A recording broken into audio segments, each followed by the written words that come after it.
সর্দার বল্লভভাই প্যাটেলের ১৫০তম জন্মবার্ষিকী উপলক্ষে কাকসা থানার পক্ষ থেকে আয়োজিত হয় রক্তদান শিবির ও তার পাশাপাশি ফিরে পাওয়া অনুষ্ঠান। এদিনের অনুষ্ঠানে উপস্থিত ছিলেন আসানসোল দুর্গাপুর পুলিশ কমিশনারেটের এসিপি রসপ্রীত সিং, কাকসার এসিপি আলী রেজা সহ কাকসা থানার ভারপ্রাপ্ত আধিকারিক সন্দীপ দাস সহ একাধিক পুলিশ আধিকারিক।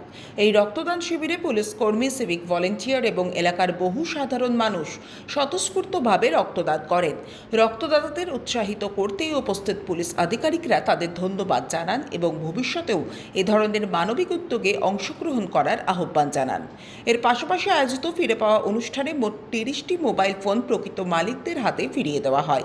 পুলিশ সূত্রে জানা গেছে, অভিযোগ পাওয়ার পর ধারাবাহিক তদন্ত চালিয়ে বিভিন্ন এলাকা থেকে এই মোবাইল ফোনগুলি উদ্ধার করা সম্ভব হয়েছে। পুলিশ আধিকারিকরা উপস্থিত মোবাইল মালিকদের হাতে ফোন তুলে দেন এবং সাধারণ মানুষকে মোবাইল হারিয়ে গেলে বা চুরি হলে দ্রুত থানায় অভিযোগ জানানোর পরামর্শ দেন। খোয়া যাওয়া মোবাইল ফোন ফিরে পেয়ে স্বভাবতই খুশি প্রকৃত মোবাইল মালিকরা। খুবই ভালো লাগছে। প্রায় ৮-৯ মাস পর ফিরে পেলাম। একদমই আশা করিনি যে ফোনটা আবার ফিরে পাবো। ফিরে পেয়ে খুবই খুশি। কাকসা থানাকে আমাদের অনেক ধন্যবাদ। আমাদের উত্তরেই আমরা এটা ফিরে পেয়েছি।